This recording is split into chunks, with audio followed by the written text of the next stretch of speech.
কেমন আছো? আলহামদুলিল্লাহ আমি ভালোই আছি। এখন আমি রান্না করব তেলাপিয়া মাছ দিয়া করলা দিয়া। বাগারটা আমি দেখাইতে পারি নাই। এইখানে হচ্ছে মাছ, এখানে মাছ আছে, ভাজা করছি, করলা দিয়া রান্না করব। এই বাগারের মধ্যে আমি তেল তো আগেই দিচ্ছি, রসুন, পেঁয়াজ, হলুদ, মরিচের গুঁড়া। এখন আমি করলার আলু দিয়ে দিব।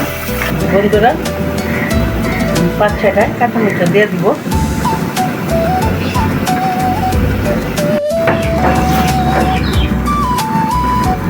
বন্ধুরা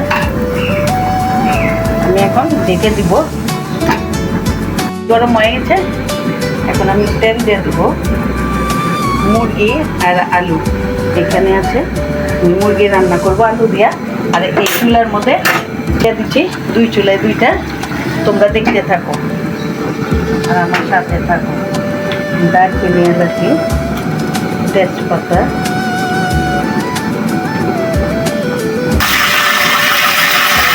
এখানে পেঁয়াজ আছে, পেঁয়াজটা দিয়ে দেবো।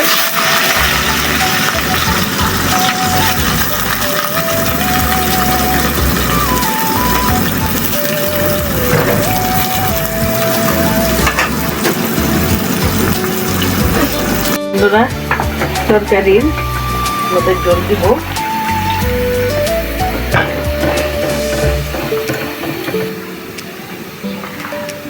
আদা রসুন বাটা,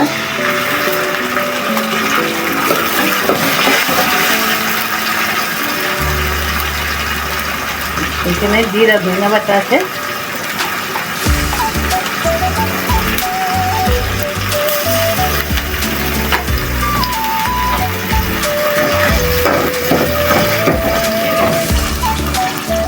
জায়ফল বাটা,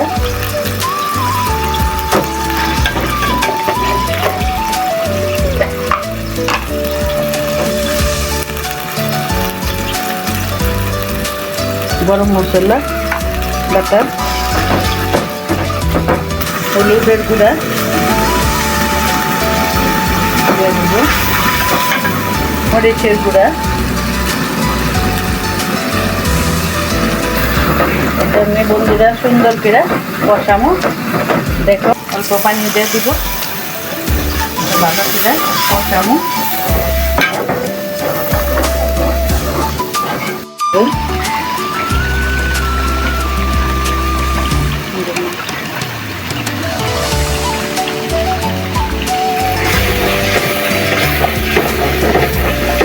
মতো লবণ,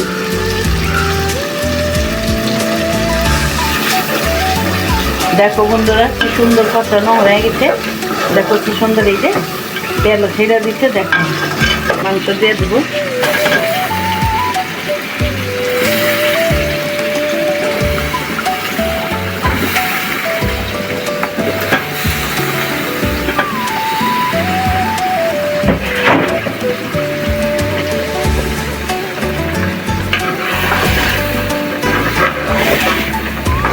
সুন্দর করে কষানো।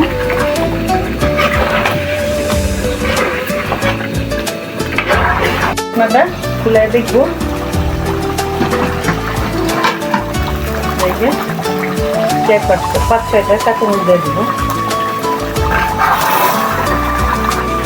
বন্ধুরা কষানোর মধ্যে আমি একটু পানি দিয়ে দিব।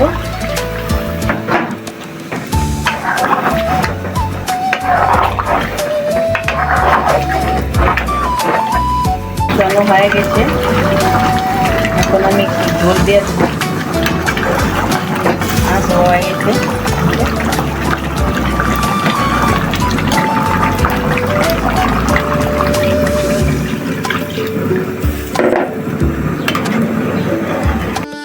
ঢাকনাটা খুলে দেখবো।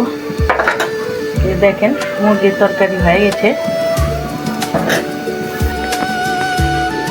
বন্ধুরা আমার তেলাপিয়া মাছ আলু করলা দিয়া হয়ে গেছে। আর এই যে মুরগির তরকারি আলু দিয়া এটা হয়ে গেছে। এতক্ষণ আমার সাথে থাকার জন্য ধন্যবাদ। আর আসসালামু আলাইকুম।